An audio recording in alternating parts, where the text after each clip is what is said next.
without further ado, let's actually get to talking about Critical Role today. And as always, we're going to recap the episode first. We cut that out, host it separately on YouTube for your catching up convenience. So if you find yourself just on the recap and you want to hear our full thoughts on the episode, that will be linked down in the description. But without further ado, this is episode 117 of Campaign 3, Race to the Ruidian Core. So we pick up back with Bell's Hells after our short stint with Vox Machina and Mighty Nine. We're back with our main crew here. And as a refresher, basically what had just happened was Imogen just had this vision, this dream of her mother getting absorbed by Ludinus in his new harness that he has. So Imogen basically tells everyone else that that's what she just saw and that they need to get moving. And just as a refresher as well, the whole lot of them basically are under disguise right now from a seeming spell that Caleb had cast on them to help them all kind of like progress through the city undiscovered. So they are heading toward the core of Ruidus, towards this big pillar, towards the center where, Predathos presumably is. And Matt lets them know that they're on a timer, basically. And this timer revolves around Liliana's fate. If they can get there quick enough, they might be able to do something to help her. If not, Ludinus is going to completely absorb her, right? So throughout this entire first half, Matt, I think, is marking tally marks on two categories. One thing is oh, you've lost time. One is you're making good time situation. So they've got that pressure happening. So they basically travel, are able to keep this disguise up, no issues. And they eventually reach this area where there's this big crater kind of leading down towards the core. And so that's clearly where they need to go. But there are lots of guards around and they're trying to decide, okay, should we just kind of press forward and, hopefully these disguises hold up? Or should we wait for the Mighty Nine's distraction to begin? Because obviously when they attack the Weave Mine, things are going to pop off. And so they ultimately decide, time is of the essence. So they're going to have Fern pose as their prisoner and pretend to be escorting her down. And so as they kind of start to do this, one of these thought eaters that's around here approaches them and is like, who are you guys? What are you doing? And Imogen's like, this was an escaped Ruidus born. We're taking her back down. And she actually hits a nat 20 deception on this. So the way Matt kind of plays into this is right then there's this massive explosion and the Mighty Nine has essentially begun their assault. So a bunch of the guards that were in this area kind of swarm towards that, and Bell's Hells are permitted to continue. They're like, okay, yeah, we got bigger fish to fry, escort the prisoner. So they make their way down, and as they're going, there's a few kind of interesting quote unquote encounters they have. One is they run into some of these Abaddon creatures that are sniffing around, but between good stealth checks and literally pushing some of these creatures off into the void, they're able to kind of make short work of that encounter. But as they're going, they see lots of offshoot caverns going into the planet. And in one of them, they see a bunch of eyes peering at them. And all of these mycete creatures start coming out, the little mushroom type people. And they're friendly for the most part. Orem kind of insight checks them and gives them some fruit. And they realize that there are tons of these mycete tunnels all throughout this cavern. And they might actually be a quicker and more stealth way for Bell's Hells to get to the core. So because of that, actually also Ashton in this moment thinks, okay, wait, this might be a good place to plant the All Minds Burn seed as well. So at this point, they're like, okay, maybe we can use these tunnels. So Imogen puts an image of Predathos into one of the mycete's mines. And as soon as she does that, they basically all swarm her and begin leading her down a specific tunnel.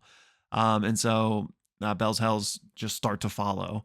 And she goes down into one, basically dragged by these mycete, and it's a long slide. And she slides all the way down, really long, and eventually ends in this chamber that's kind of soft and mossy and has these tendrily membranes all around it.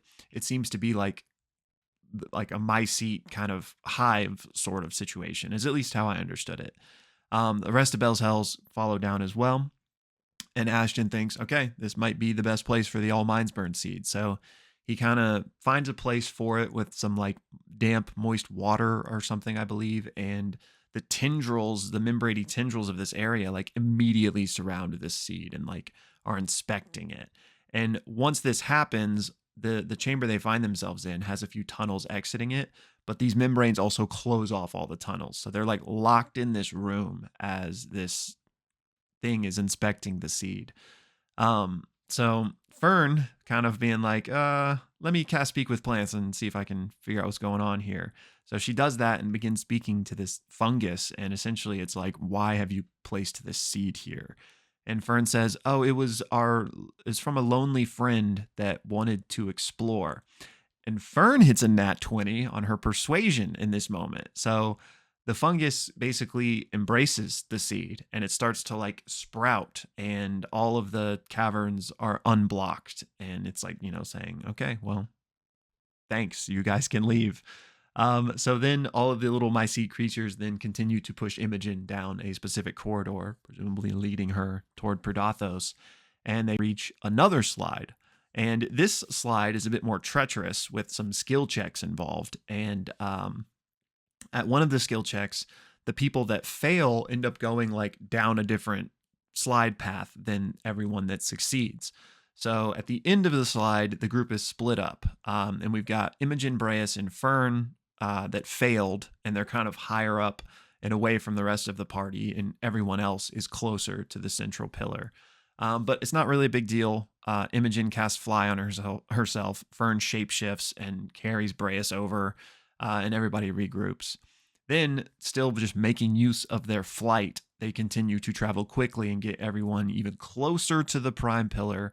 And they're able to do this thanks to Breas leading them because of, I think it's like I want to say Tauren. That's not what they're called. Sure. Minotaur, yeah.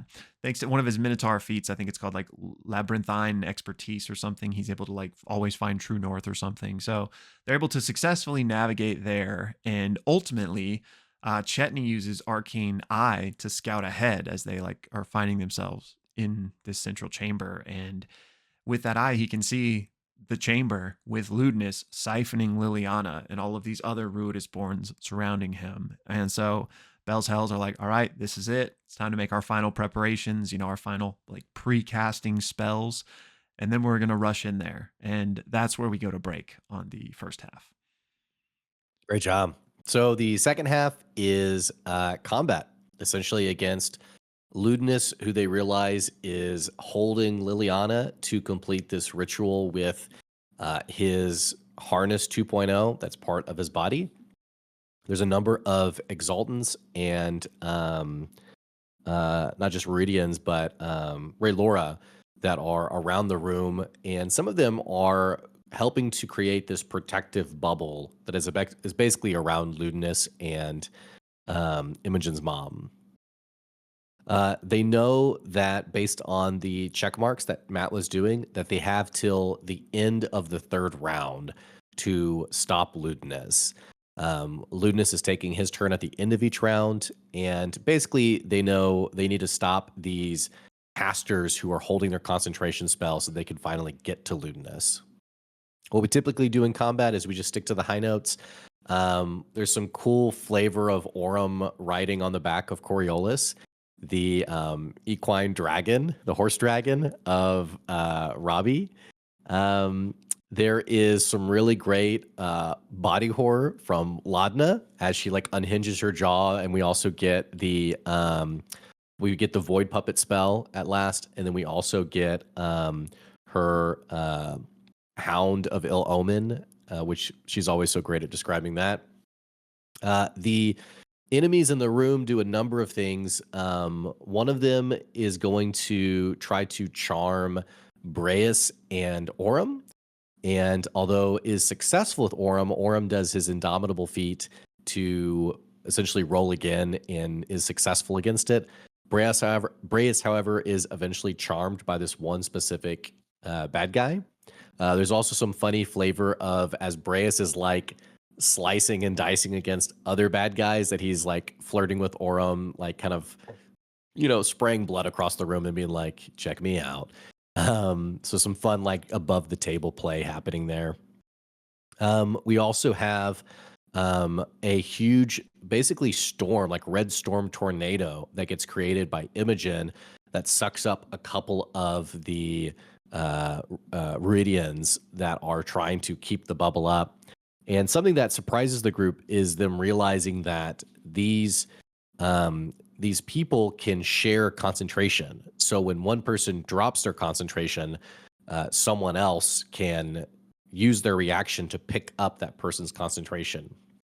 So they realize that just breaking concentration is not going to work. They actually have to kill and defeat these bad guys, which they're ultimately able to do. There's some really cool, how do you want to do this? We have a disintegration ray from Laudna that she does that, and then she does a sorcery point for empowered spell to reroll a bunch of ones. I think it was like ones and twos maybe, but it's like an 80-point damage blast that kills one of the guards. We have Chetney who willingly jumps into this tornado that Imogen has created to try to like slice and dice at the two that are inside of it. Ludinus is also like keyed in on Imogen, and we realize Ludinus has successfully absorbed what's her name? I'm blanking all of a sudden. Liliana. Her mom, Liliana, has successfully absorbed her powers, and one of them is a homebrew spell that basically, when it is successful against Imogen, which Imogen has to do an intelligence saving throw and fails, she is stunned until the next turn. And we have some really cool reactions there of Robbie sort of like coming and doing cure wounds on her and just telling her, keep going, don't give up. All this to say, they do eventually defeat all of the guards that are protecting Ludinus.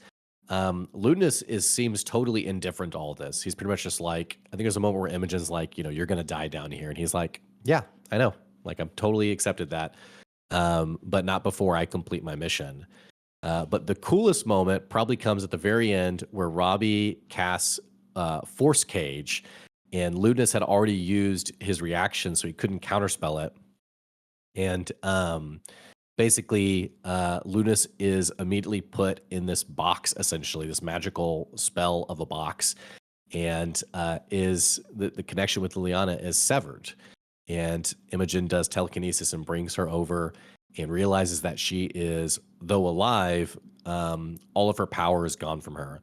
And Matt above the board mentions that, hey, if it's anything like the other harness, you know that it's a 24-hour duration. Even though he didn't fully consume her, he has absorbed her powers for 24 hours.